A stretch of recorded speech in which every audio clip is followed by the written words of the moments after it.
30တပုံနဲ့မှာလူပုံကတပုံနဲ့တော်သေးတယ်ဗျတပုံနဲ့ရှိလို့ဟဲ့လား2ပုံလောက်ရှိရင်မလွယ်တော့ဘာလို့ဆိုလောဘဒေါသတွေကလည်းများကြတယ်နောက်ကြဥပမာဟိုတုန်းကလူတယောက်ပြောလို့ခွေးတစ်ကောင်ကျွေးရင်ကွာတဲ့တရက်ကျွေးရင်10နှစ်လောက်မမေ့ဘူးတဲ့မှန်တယ်ဗျကျွန်တော်အခုကျွေးတဲ့အာဟုတွေဆိုရင်တော့မမေ့ဘူးလူလောကမှာကြတော့ကျေးဇူးမတိတတ်တဲ့လူရှိတယ်ကျေးဇူးကမ်းတဲ့လူရှိတယ်ဒါကျွန်တော်တွေ့ကြုံပေါ့ဗျ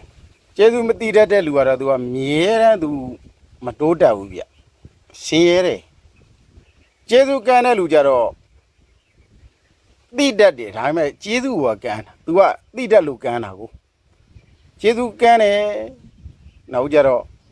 လောက်တယ်လုပ်ငန်းအောင်မြင်တယ်ထားရေရှည်မတည်မြဲကျေးဇူးကမ်းတဲ့လူကြသလားကိုလိုချင်တဲ့နေရာပဲရောက်အောင်ဆိုစကားတွေပြောကျေးဇူးကမ်းတဲ့လူတွေဒီတက်တွေရောက်ပြီး3ယောက်လောက်တော့တွေ့ဘူးတယ်ဒါပေမဲ့လွန်ခဲ့တဲ့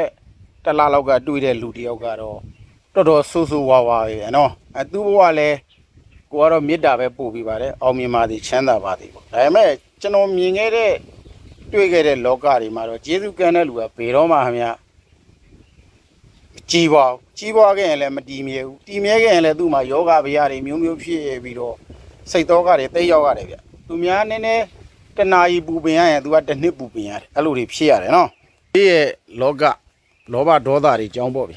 အဲ့ဒါရင်လည်းဆက်ဆက်ပြီးတော့ဒီယာဒီဥရုဒီပြက်ပြားတာလဲပါတယ်ဗျဒါတွေကဥပမာဒီငရုတ်ပင်တပင်ဆိုရင်ဒါ၄ပေါက်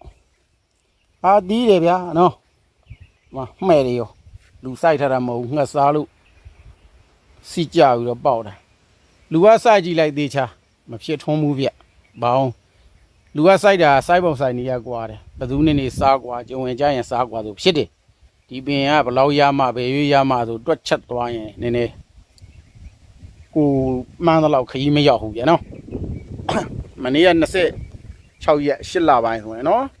တည်င်းထဲမှာနှီးပေါ်နိုင်ငံตาရတဲ့နေရာလေးဗျမြို့လေးနော်ခင်ဗျာတောင်ထိတ်ကနေရေတွေနှုံးတွေကြာလာတာမိနစ်ပိုင်းနဲ့ပျက်စီးသွားတာကြောက်စရာကောင်းနော်ကျွန်တော်မန္တလေးမှာဆိုရင်လဲ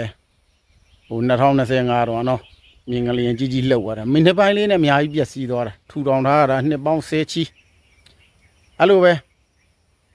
လူလောကလူဘဝတွေလဲပူလောင်မှုတွေများတဲ့လူကတော့ငွေတွေ့လဲမအေးချမ်းဘူးရွှေတွေ့လဲမအေးချမ်းဘူးသူ့ရဲ့စိတ်ကအမြဲတမ်းပူလောင်တာတွေတွေ့ရတယ်ဗျကဲဒီနေ့တော့29ရက်ဗျာနော်8လပိုင်း